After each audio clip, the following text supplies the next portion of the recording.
those previous editions we have been having, we have been talking about family and your success in life. Okay?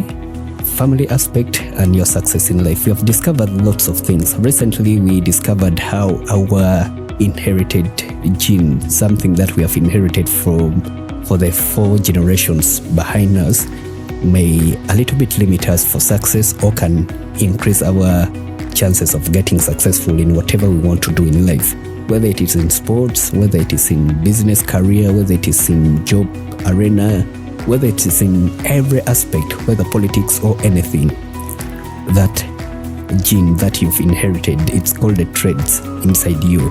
But we looked also on the negative aspect of it, in that you may not take the genetic traits test, or you may not take a test of genotype types.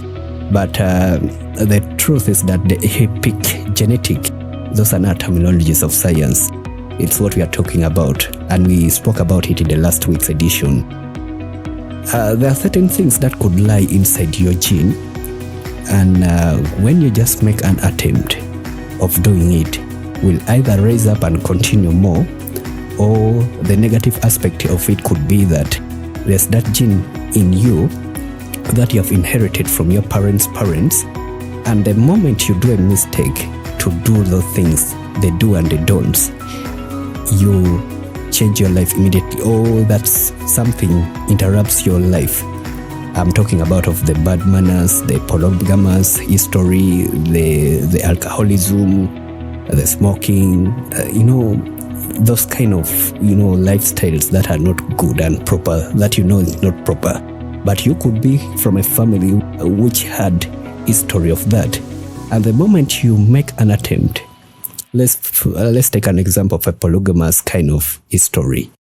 Well, when your parents were polygamous, your parents' parents were polygamous, the moment you also try making an attempt of vibing another lady on top of your wife, you would have risen the other, you would have resurrected the other, or you would have exhumed the other dying thing that was in you. However, the opposite is also true. There are people who come from families where success was a must. It was a partaker. Let's talk of maybe politics. They had that gene of politics in them. And that gene of politics could lay inside your heart or inside your body, but you're not making an attempt to make it raise. The moment you just make an attempt of making it raise, you bring it back. You resurrect it, and you'll do what we call intergenerating. Your past generations had that history. Your current generation will have that history, and even your coming generations will have that history. That is what we spoke in the last week's edition. Now, ladies and gentlemen, they always say when you kick a ball on the opposite side, you shouldn't blame the ball for why it has gone that side.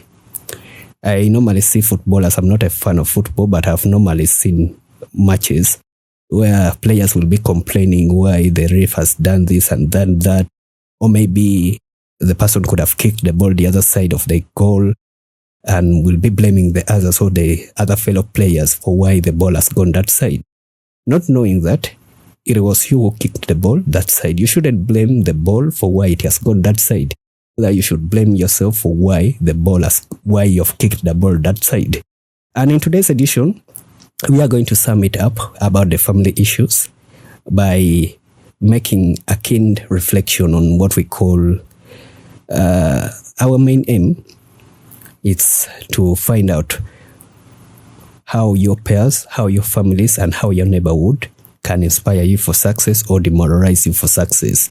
This is what we are going to be talking about today. And we are going to be asking ourselves, or giving ourselves the answers to this question. Are you living your dreams or their dreams? In fact, everyone has someone he or she listens. We call them the gatekeepers of what we want. In that, when you want to do something, you first go to those gatekeepers to ask permission to do those things you want to do in life. And yet, it will change your life, okay? So, we want first to find out, are you living your dream or you're living their dream? When you have a dream, and you know exactly that when I achieve this thing that I want to achieve, my life will be lifted from where it is right now to where it wanted to be or where I wanted it to be.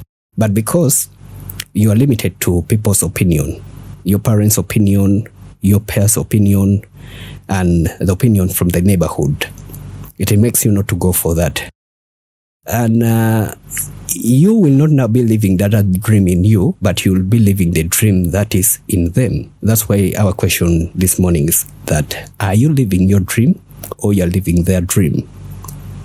What you are dreaming of, who you want to be, the things you want to have, where you want to be, the achievements you need to make, the career you need to develop, the fame you need to get. Are you living that dream or you're living for someone else who might not be inspiring you or who might not be encouraging you for that to go for it? This is one thing we want to analyze. No one puts it better than Les Brown, one of my favorite speakers. He stated that people's opinion does not have to be your reality. We have opinions from everywhere. In fact, if you're to ask the opinions of anyone about what your life is, each and everyone will have different stories of who you are. People will have different opinions about you, about what you want to do, about where you want to be, about what you want to achieve. Let's say you want to buy something, and you ask for advice from the peers, those people within your age brackets, those people you go for beer party with, or those people you go for football matches with, or you may even ask from the neighborhood, people around your society, or you may even ask from your parents. You give a call, hello, my dad, my mom, I want to do this, ABCD. But at the end of it all, they discourage you, they demoralize you for going for that thing that was going to change your life. And you don't now live your dream, but you live their dream. Their advice, their opinion would have controlled the entire you. That is the main point here. Now, I have an essay I wrote about who you listen. In fact, there are very many people will listen, but I want us to pick a part of that essay. It was a long essay. It's a long writing that I have written. I want to put it back to the story of His Excellency Yoweri Kaguta Museveni. He stated that by the time he was still in the bush, and they wanted to capture those sides of Central, that is Kampala region, they were in the bush as soldiers those days. He stated that it's time for us to go and capture Kampala or the Central region. But the fact was that there was a witch doctor, or there was someone who used to advise him on what to do and what not to do. And this person said that you bring a black hen, put it here, jump over it these times that I'm going to tell you, and you are going to capture Kampala. And yet he knew that it is not going to be an easy thing. In his book called The Master Seed, if you ever read that book from His Excellency Yoweri Kaguta Museveni, maybe you find that book and read about that story. And he stated that he never took the advice of this man. Why? Because he knew the advice was charm. The advice was not going to make up. You can't just say that if you jump over the hen 7 times, you are going to capture Kampala just with only one single gun. No. In fact, history has stated also certain stories, most especially the stories of independence struggle. And no story matches my understanding than this other story from Tanzania, where they said the Maji Maji rebellion, you know about this.